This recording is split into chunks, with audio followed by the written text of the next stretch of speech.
Good evening, everyone. I'm going to explain to you what MVP Productions is trying to accomplish on Netflix.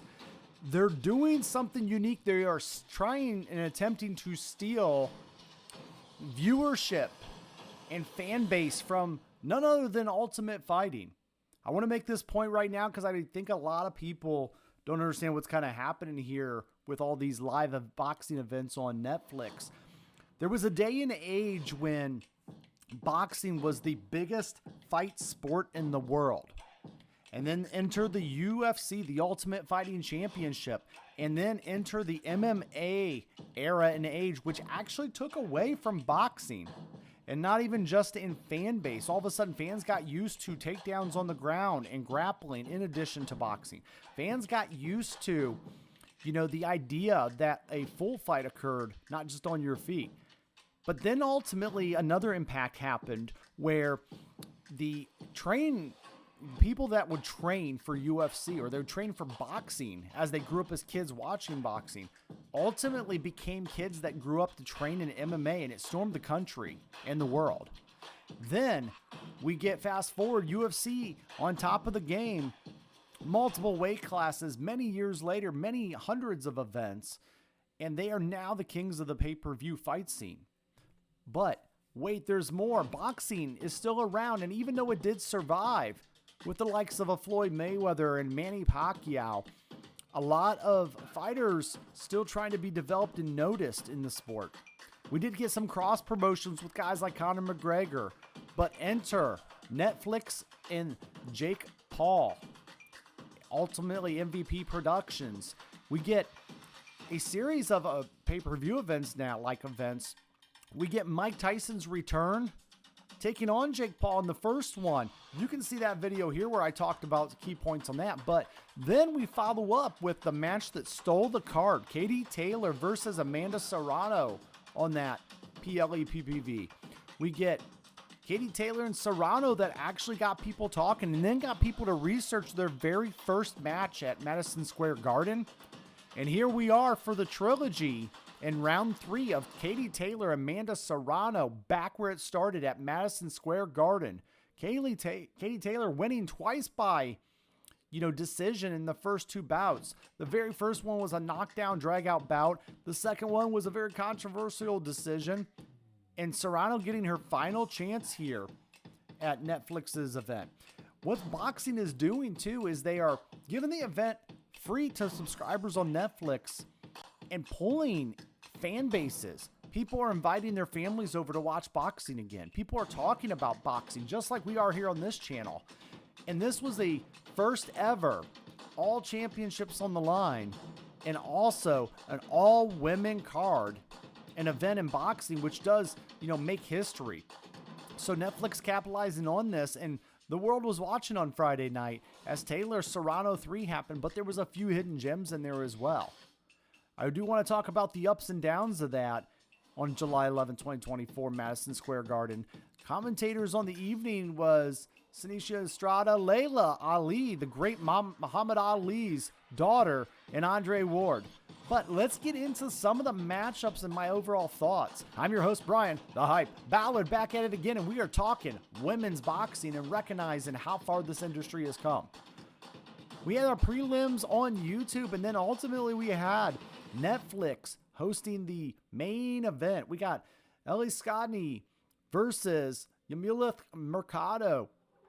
And Mercado coming out, she was actually a world champion at a very young age, even missing the Olympics due to her being a world champion. She started training at 15, 16 years old and was a world champion around age 18 or 19, and she had to pass on a Olympic gold medal opportunity. Weight class is the Super Bantam weight class. This championship is for the Unified Super Bantam Championship. And Scotney is 10-0 coming into this event, where Mercado is 24-3 with 5 knockouts. Interesting note there, and we do kind of wonder, Mercado looking very, very confident, looking like she was ready for the big time.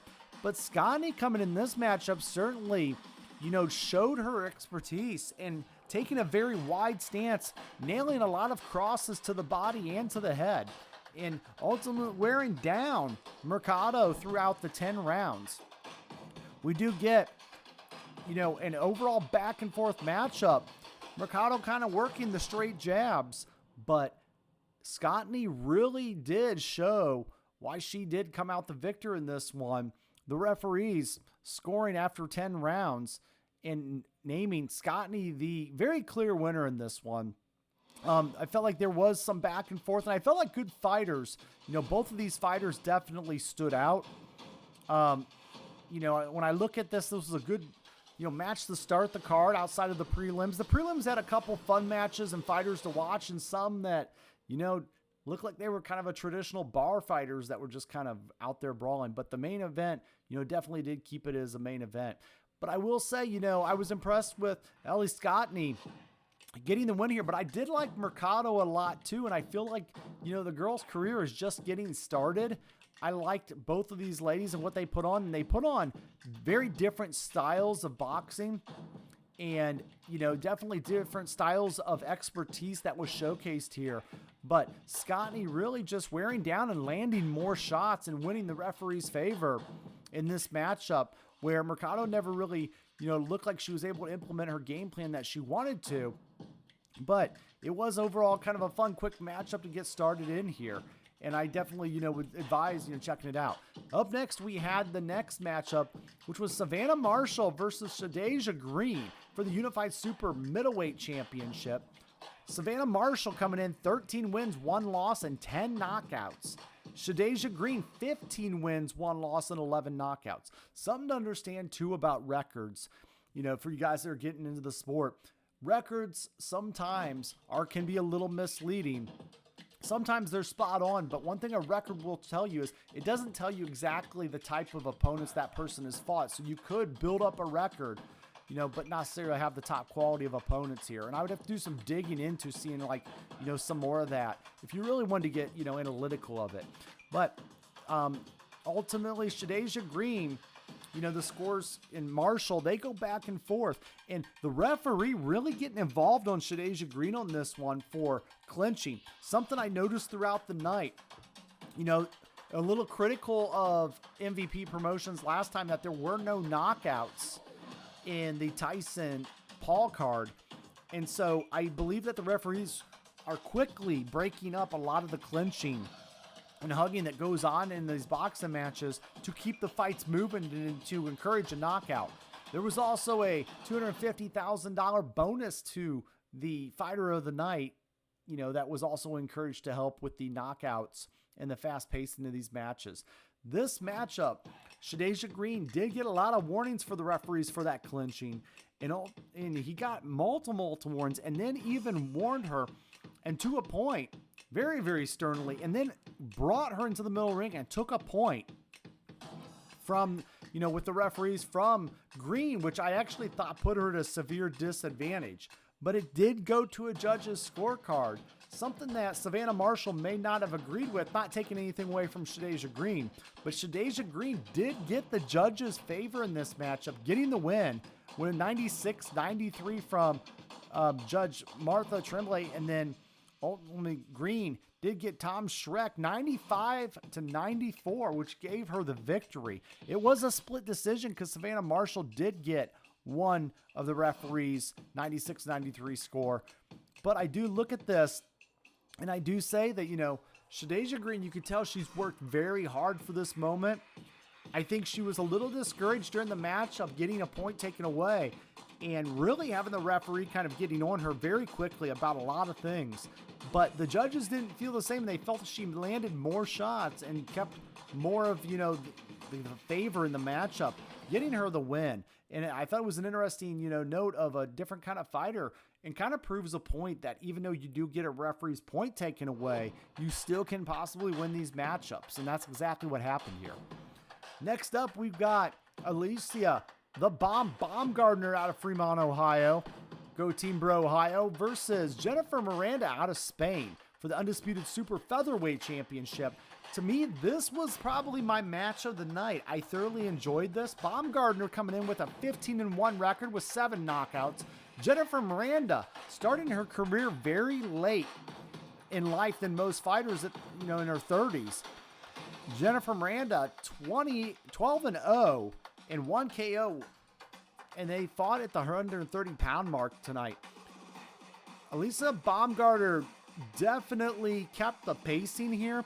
And one of the things I'm going to be excited to watch her young career go and develop even further. She was definitely the clear-cut winner in this matchup.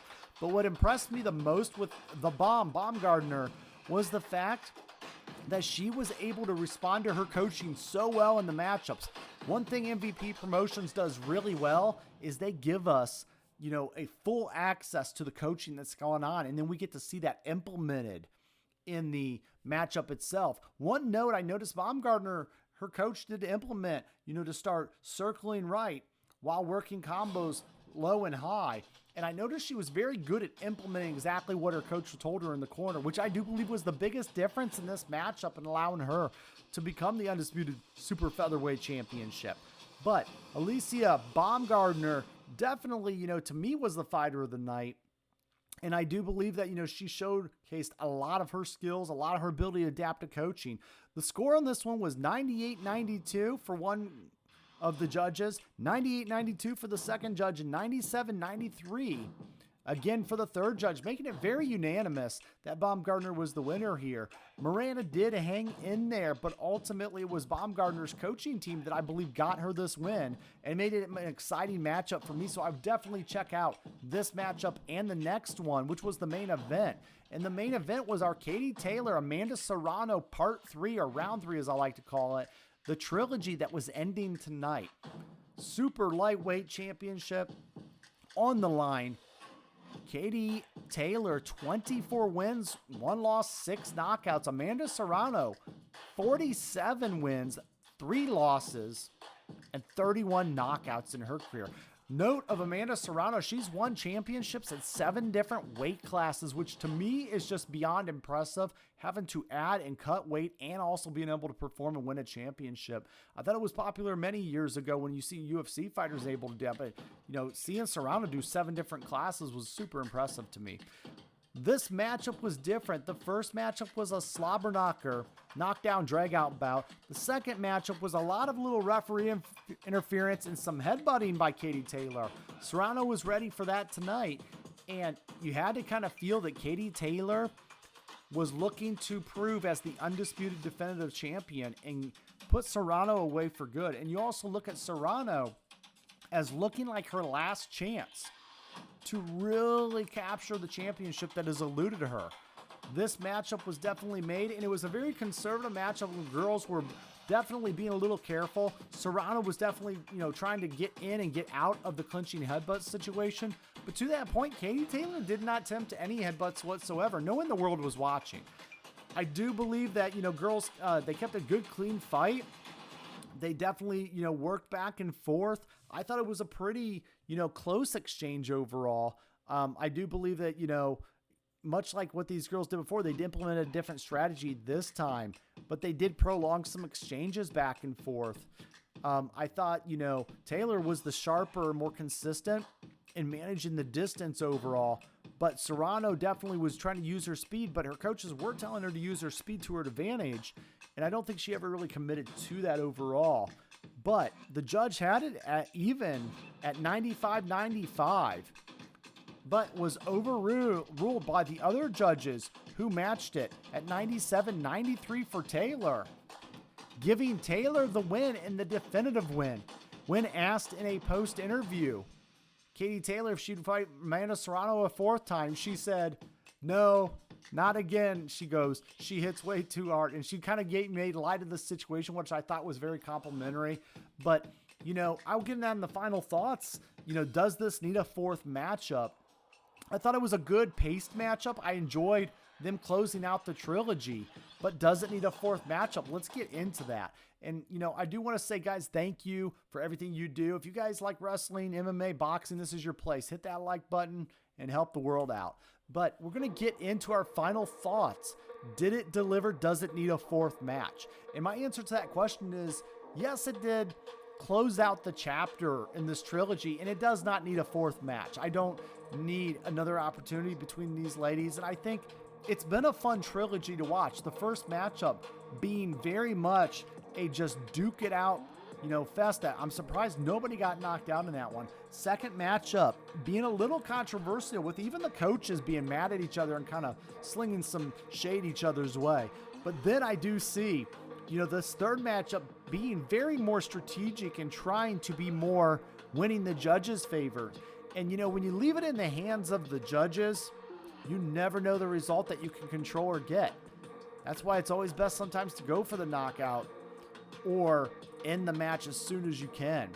But overall, I don't think it disappointed. I think the all-women's card was a success on Friday night. You guys can watch it live or recorded now on Netflix. And the prelims are on the YouTube channel. I do wish that the prelims, they would have kind of told us that, because I did miss, initially I had to go back and rewatch those. But I do say it was a good time. No alcohol required. I want to thank you guys for everything you do, and let me know your thoughts. Did the girls deliver, and are you excited for more boxing matches on Netflix? Let me know in the comments down below. I'm out.